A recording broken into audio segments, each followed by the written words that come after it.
Today we're looking at a new trigger from Godox, the Godox XPro 2S TTL wireless flash trigger for Sony cameras. This means that it communicates with your cameras and flashes, giving you an accurate and reliable TTL through the lens metering with your Sony camera. Now, if you're using Canon, Nikon, Fuji, or even Leica, Godox has triggers for your Pacific camera brand as well. One of the standout features with the XPro 2 is its large, easy to read LCD screen. This screen displays all of your flash settings, which allows you to make adjustments quickly. Another great feature of the XPro 2 is its range. It can control your flashes up to 328 feet away, which is perfect for those times when you need to place your flashes far away from your camera. The XPro 2 also has a built-in Bluetooth module, which allows you to control your flashes with your smartphone. This is a great feature if you need to make quick adjustments on the go without having to physically touch your camera. On the side of the trigger, you have the off and on button, which turns the trigger off and on. Here you have an off and on button. This is for the AF assist beam. That's actually going to be right here. If you put your Sony camera in AF-S mode, this AF assist beam will work for your mirrorless cameras. So on the left side of the trigger, you have the different groups. You have A through E. Depending on how many flashes you'll be using, you're going to want each flash to be a different group. Right now we have the 8300 connected. I have it on group A. I'm going to press the A to select that group. Now I can adjust the power of the 8300 directly from my trigger. We're going to press the test button to make sure it's firing. So that's at 1/28 power. So I'm going to turn this up to 1/8. So if I want to turn this light off and on, I can just press this A button twice, and that will turn that group off. If I want to turn it back on, I press it again, and it's going to bring it right back to where I had it at.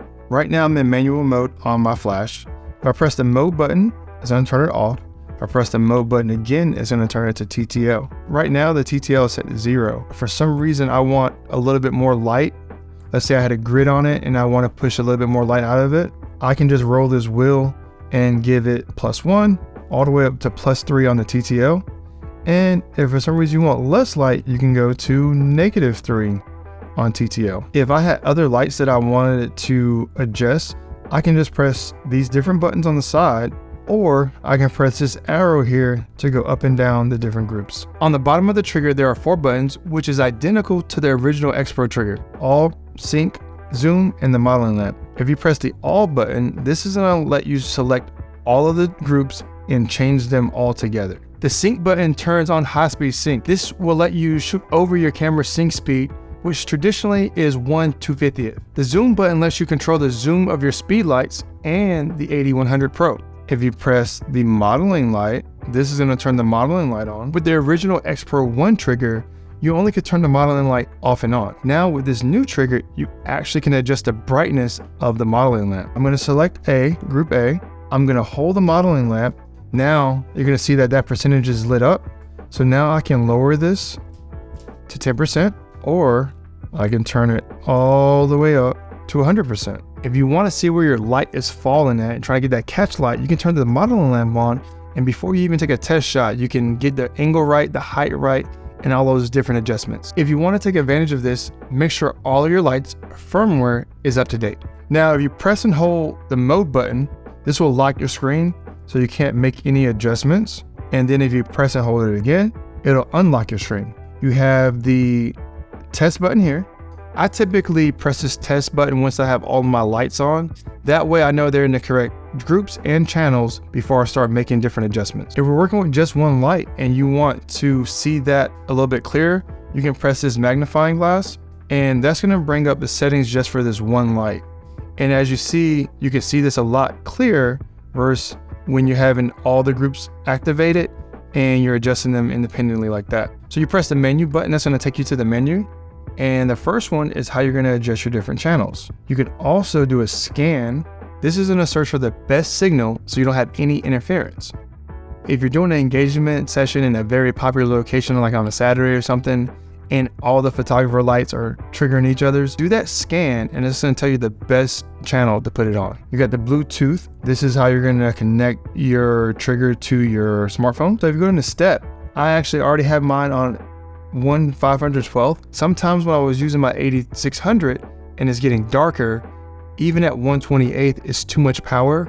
So this is going to allow me to go all the way down to 512. If you go to shoot, this right here, you can say that one person using it, multiple people are using it, or you can also control this with the cyclonic light meter. That's going to be the L858. If you want to use the TCM feature, you just have to select which flash you're using. We have legacy hot shoe, you can turn it off and on. If you go to page 2, you have your AF assist beam option, and we're using a mirrorless camera, so we have it on that. This is the sleep. This trigger is gonna go to sleep after 60 seconds of not being in use. This is the backlight. You can have that off or on. Got it on, so it makes it a lot easier to see. I got my contrast to +3. You also have this user setting. If you're a studio photographer, you can save your settings to these different presets. So your white backdrop could be number 1, your black backdrop could be number 2, and now you don't have to remember those settings. It's gonna turn all the lights off or on and adjust the different power settings accordingly. And comparing this to the XPro 1 trigger, definitely a little bit bigger and heavier. The screen looks a little bit bigger. All of the buttons are definitely bigger, from the wheel to the groups. It's a lot easier to read.